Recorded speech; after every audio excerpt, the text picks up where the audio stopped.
माननीय मंत्री जी, बैठिए मंत्री जी। अध्यक्ष जी,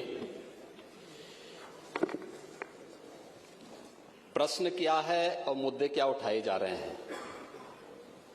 मुझे लगता है कि माननीय सदस्य को पूरा अध्ययन करके आना चाहिए, सदन की गरिमा का ध्यान भी रखना चाहिए।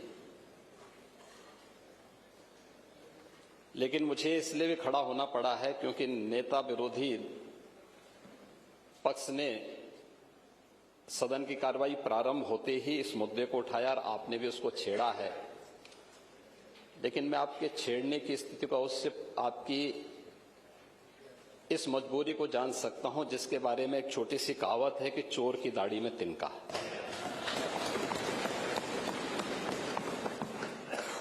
प्रश्न है नकली दवाओं के सेवन से होने वाली मौतों के बारे में, जिसके बारे में उनको उत्तर दिया गया है कि इस प्रकार के कोई भी प्रकरण अभी तक उत्तर प्रदेश सरकार के संज्ञान में नहीं है। दूसरा, समय समय पर इस दिशा में खाद्य सुरक्षा और औषधि प्रशासन विभाग के द्वारा छापेमारी की कार्रवाई भी होती है। उत्तर प्रदेश के अंदर कोडिन कफ सिरप के मामले में, जिसको नेता विरोधी दल, मैं तो ये मानता था कि उम्र के चौथे पड़ाव पर व्यक्ति सच बोलने का आदि कम से कम इस उम्र में तो होगा ही, लेकिन इस उम्र में भी इस समाजवादी उनको झूठा बुलवा देते हैं। इस उम्र में तो कम से कम उसे झूठ मत बुलवाओ भाई, सच बोलने के उनको आदी होना चाहिए। और तो चेयर पे बैठ चुके हैं लंबे समय तक, स्पीकर के रूप में उन्होंने सदन को आगे बढ़ाया है। कोडिन कफ सिरप से उत्तर प्रदेश के अंदर कोई मौत नहीं हुई है। एक।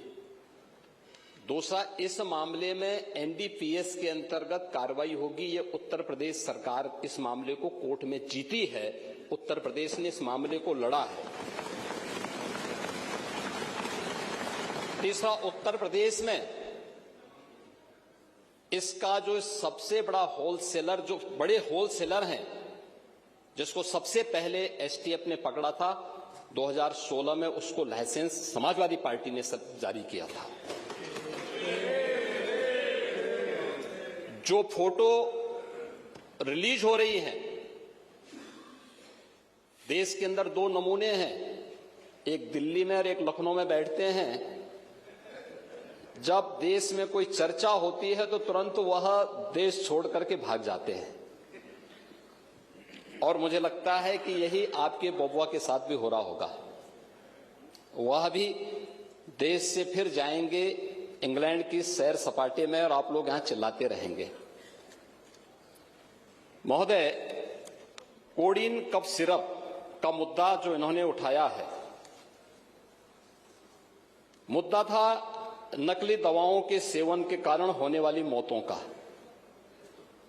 और उसके बारे में हमने पहले ही बताया है कि नकली दवा के कारण होने वाली मौत के प्रकरण की कोई भी बात अभी तक शासन के संज्ञान में नहीं आई है। और समय समय पर एफएसडीए विभाग इसको लेकर के छापेमारी करती है, कार्रवाई करती है।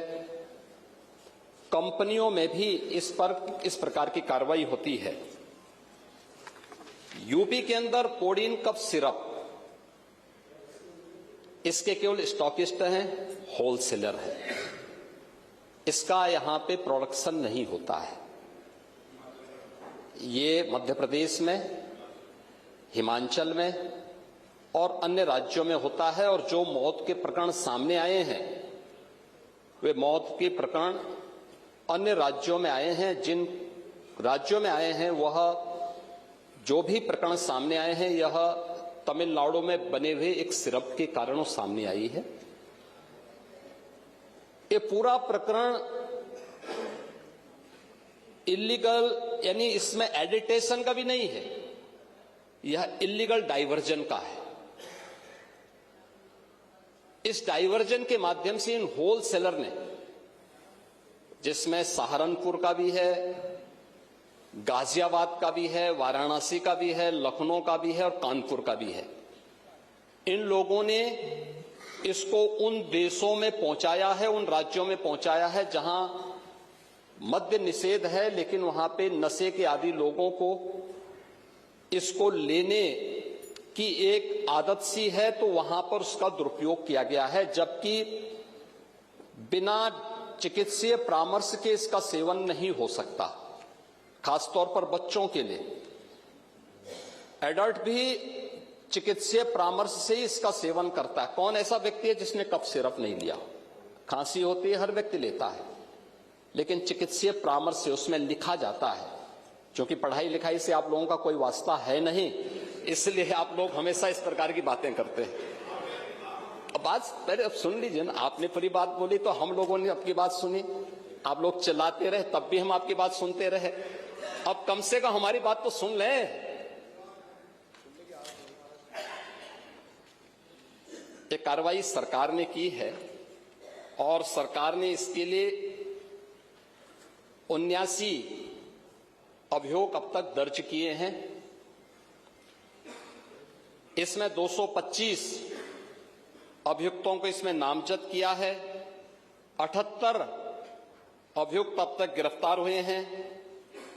134 फर्म पर एक छापेमारी की कार्रवाई हुई है और इसमें अब तक जिन क्षेत्रों में ये आई हुई अलग अलग राज्यों से जुड़े हुए यह सभी केंद्र हैं और मुझे लगता है अगर आप इसकी गहराई में जाएंगे तो घूम फिर करके वही मामला है कि वो कहीं ना कहीं कोई ना कोई समाजवादी पार्टी से जुड़ा हुआ नेता या उनसे जुड़ा हुआ कोई ना कोई व्यक्ति उसकी चपेट में आता है। और इलीगल ट्रांजैक्शन भी जो हुआ है वह भी आपकी लोहिया बहाने के एक पदाधिकारी के अकाउंट के माध्यम से हुआ है।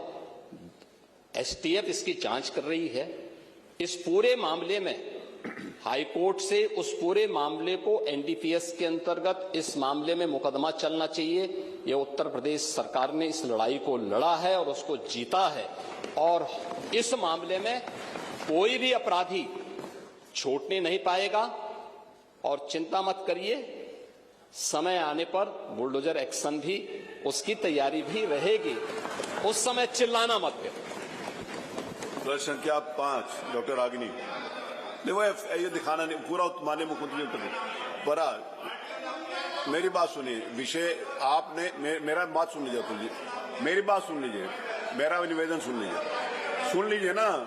आप उसको सुनेंगे कि अपना बोलते रहेंगे? अगर आप अपना बोलते अगर मेरा निवेदन सुन लीजिए। अगर नियम एक सेकंड सुन लीजिए, क्योंकि आपने नियम 56 दिया था और पूरा उत्तर माननीय मुख्यमंत्री जी के द्वारा दे दिया गया, ठीक है? तो वो विषय समाप्त कर दीजिए उसको, नियम 56 को। नियम 56 का विषय तो पूरा आ गया ना, उत्तर तो आ गया उसको। अब वही तो आप चाहते थे, आपने जानबूझकर कि आपके नेता उस विषय को ना उठा पाए, आपने उसको उठा दिया। जब आपने उसको उठा दिया तो ये सदन के सम्मानित नेता